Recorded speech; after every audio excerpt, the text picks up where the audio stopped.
Mesdames et messieurs, nous célébrons en ce jour la commémoration de l'armistice du 11 novembre 1918. La cérémonie qui va suivre sera présidée par M. Bernard Zener, maire de Cattenom, en présence de M. Jean-Marie Mison, sénateur de la Moselle, de M. Maurice Lorenz, maire de Volmerange-les-Mines, de M. Joseph Gameau, maire de Putelange-les-Thionville. M. Bernard Zener, maire de Cattenom, va passer en revue le dispositif. Vous présentez.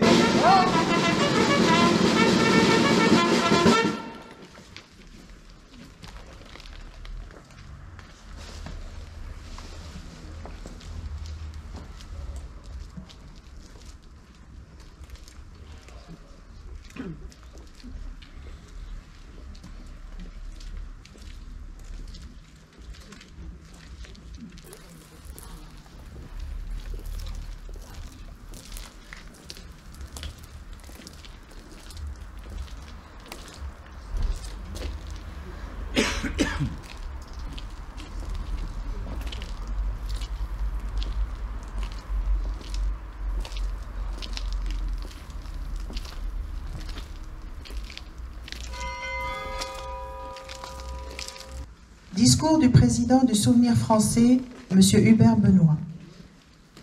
Nous sommes réunis aujourd'hui pour la commémoration de l'armistice du 11 novembre 1918. 9,7 millions de morts pour les militaires et près de 10 millions pour les civils. Les alliés de la Première Guerre mondiale perdent plus de 5 millions de soldats et les empires centraux près de 4 millions. Au cours de la Première Guerre mondiale, près de 5000 soldats trouvent la mort chaque jour sur l'ensemble des fronts. Au terme des 2 premières années de combat, la France déplore déjà la perte de 600 000 hommes. En 1917, l'offensive tragique du chemin des Dames coûte la vie à plus de 270 000 fantassins. La bataille de la Somme, 500 000 soldats anglais dans la Somme en 1916, 20 millions d'obus. Dès la première heure, 10 000 morts. Dès le premier jour, 20 000 perdirent la vie. Comment ne pas évoquer la bataille de Verdun?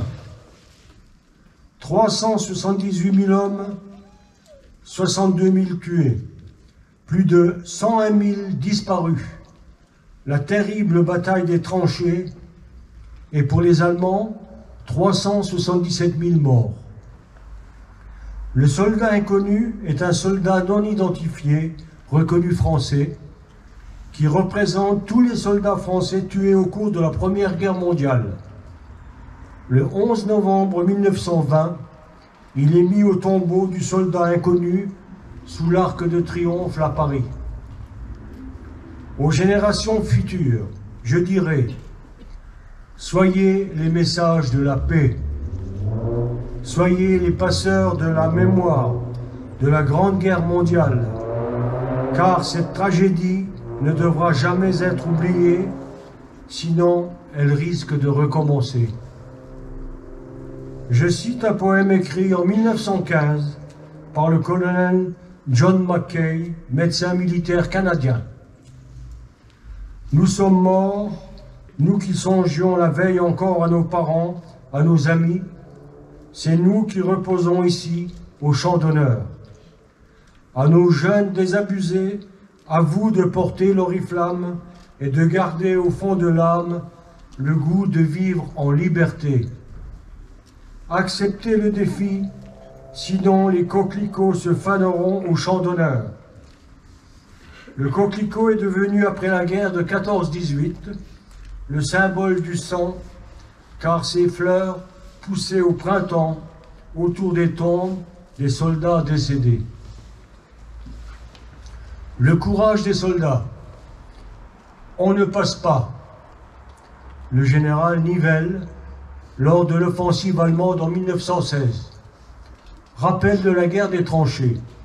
Durant cette guerre, les morts étaient rapidement enterrés dans une tranchée devenus inutiles, et des fusils plantés verticalement faisaient office de croix pour indiquer l'emplacement de la fosse. C'est ce qui se produisit en ce lieu.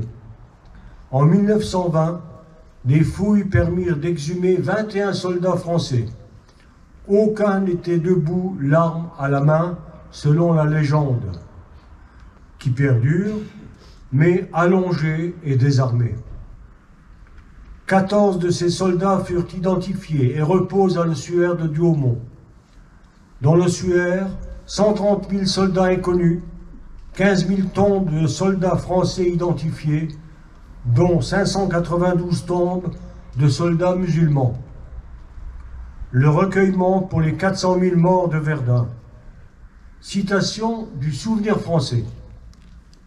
Chaque fois que sur eux vibrera la cloche de l'aube, de midi au soir, elle leur dira dans leur tombeau qu'ils ne sont pas morts en vain et que nous gardons pieusement le souvenir de leur sublime sacrifice.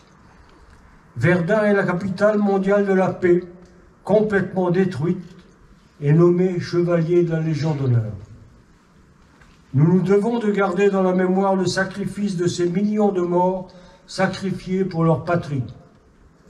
Dans cet horrible combat mené au cœur des tranchées, ces soldats, grâce à leur courage et leur détermination, ont contribué à défendre la France. Qu'ils en soient récompensés, et le devoir de mémoire nous interpelle à jamais. Nous associerons également leurs familles, déchirées par cette guerre et meurtries dans leur chair. Le rôle de chaque famille, et en particulier le rôle des femmes, est un exemple pour nous tous. C'est dans son cœur qu'il faut construire la paix. La participation de la jeunesse en ce jour est le lien indispensable entre les générations. C'est aussi une vocation intergénérationnelle. Pour que l'histoire ne s'efface pas, ils doivent reprendre le flambeau. Il est important de transmettre les valeurs républicaines et patriotiques, mais aussi de ne pas oublier ceux qui se sont battus pour nous. La vertu de la République nous conforte dans notre devoir de mémoire. Soyons vigilants, nous en sommes les garants. Soyons forts en ce moment de recueillement. Le sacrifice de nos soldats n'a pas été vain, mais a préservé notre liberté. Nous aurons une pensée affectueuse pour notre président d'honneur, M. Émile Ballerich, décédé en 2021. Qu'il soit aujourd'hui remercié pour son œuvre et son attachement au souvenir français. Il a su pérenniser le lien patriotique avec la jeunesse.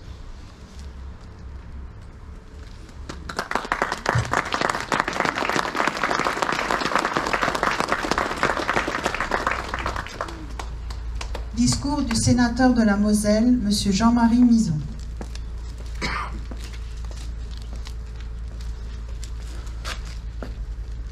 Monsieur le maire de Cattenom, messieurs les maires, mesdames et messieurs les élus, mesdames et messieurs en vos grades, fonctions et qualités, mesdames et messieurs, comme cela vient d'être dit, nous sommes ici réunis devant ce monument aux morts pour commémorer l'armistice de 1918 signé il y a aujourd'hui 104 ans.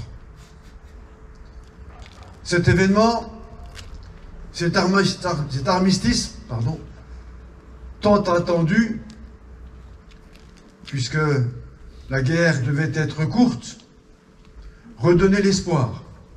L'espoir en la paix, une paix définitive, car cette guerre devait également être la dernière, la der des der, après 4 années de sang et de larmes.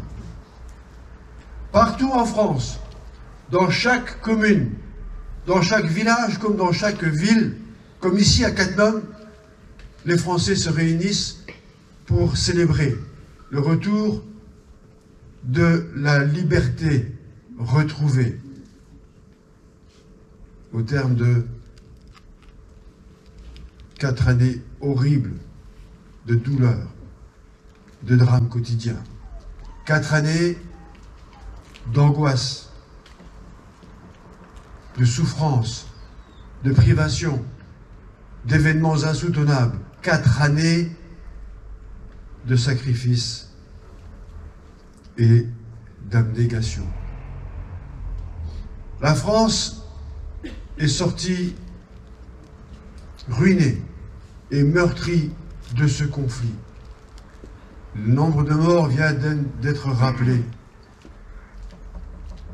à l'instant et je ne vais pas le réitérer.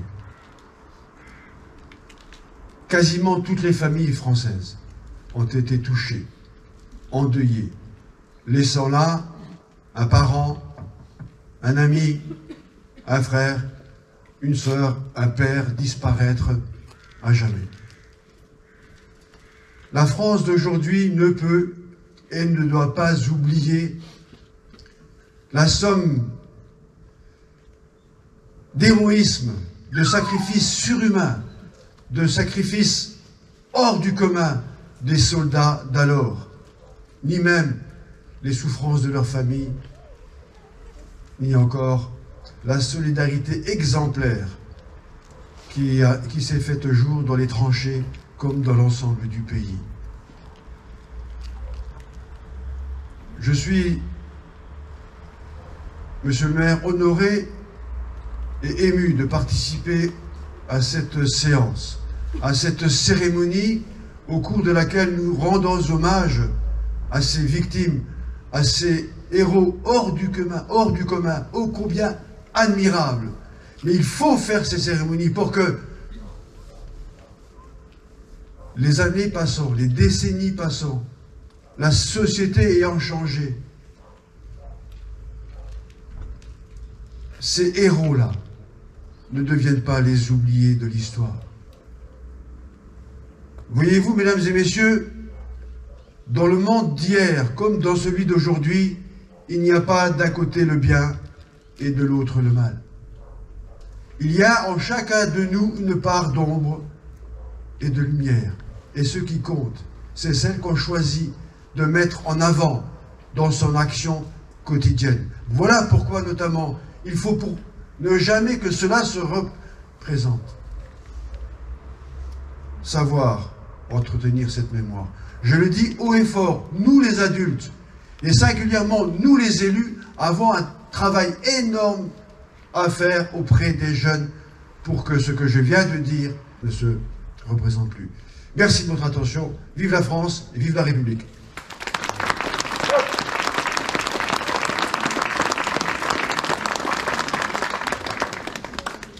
Discours du maire de Cattenom, M. Bernard Zener. 11 novembre 1918. Le monde entier apprend la nouvelle. La fin de cette guerre pour tant de pays, pour tant de provinces, pour tant de familles. La joie est grande dans le camp des vainqueurs, aussi grande que le sont la déception et désarroi pour ceux qui, pendant 4 ans, sur notre sol ont lutté pour ces mauvaises causes que sont l'expansionnisme des peuples et la soif de conquête de ceux qui les guident. Mais vainqueurs ou vaincus, tous doivent être avant tout soulagés. Car la victoire issue de tels conflits coûte cher, l'une prix d'une génération d'hommes. Il n'est pas facile, heureusement, d'imaginer l'absence sociale d'une classe d'âge. On peut juste penser au visage de nos villes, de nos campagnes, des entreprises, si, du jour au lendemain, tous les hommes nés dans les 3 dernières décennies partaient se battre au loin. Notre pays, pourtant, a eu ce visage. Moins peuplé qu'aujourd'hui, il a dû mobiliser au total 8 400 000 hommes. 1 sur 6 n'est pas revenu. C'est pourquoi je crois toujours que les victoires existent dans le monde sportif, dans le monde scientifique, dans le monde artistique. Pour ce qui concerne la longue histoire passionnée entre l'homme et la guerre, il faudra peut-être un jour trouver un terme plus adapté. Car la France de 1918, avec son triomphalisme, ses rues pavoisées, sa chambre bleu horizon, pouvait faire envie. En fait, elle devait plutôt aspirer la pitié des campagnes à l'abandon, des familles endeuillées et des fauteuils roulants. La paix qui commence, sous des dehors d'immenses joies collectives, dissimule bien mal des millions de drames individuels. Comme il doit être dur, même si la guerre vous a totalement épargné sur le plan physique, de reprendre une vie normale.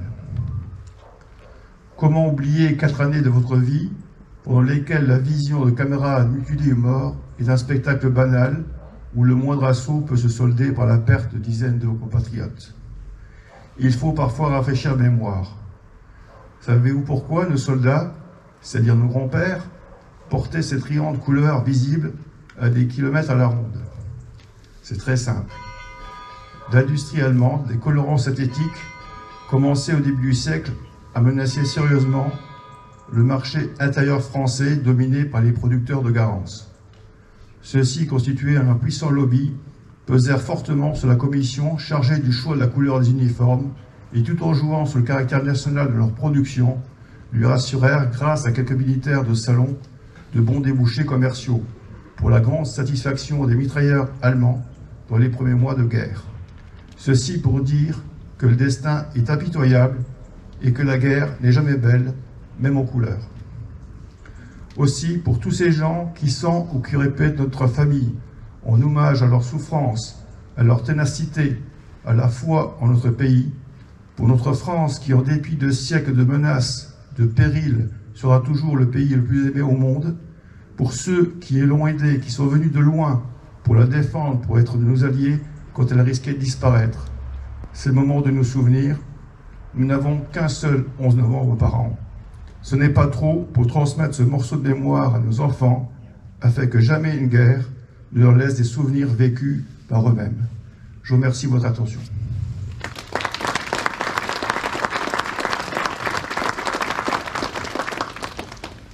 Nous allons maintenant procéder au dépôt de gerbes en mémoire des morts pour la France.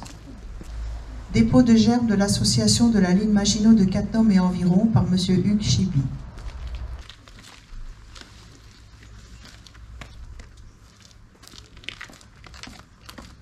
Dépôt de gerbes des sapeurs-pompiers de Cattenom par le chef de corps, le lieutenant Desbonnez. Les pompiers, assez morts. Dépôt de gerbes de l'association du souvenir français par le président, M. Hubert Benoît.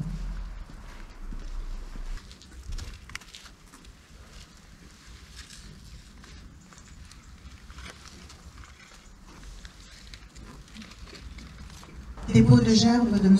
Bernard Zener, maire de Cattenom. Commune de Cattenom à ses morts.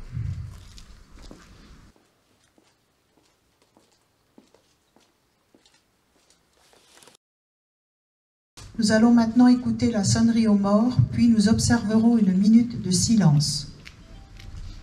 Pour le piquet d'honneur. Garde-vous!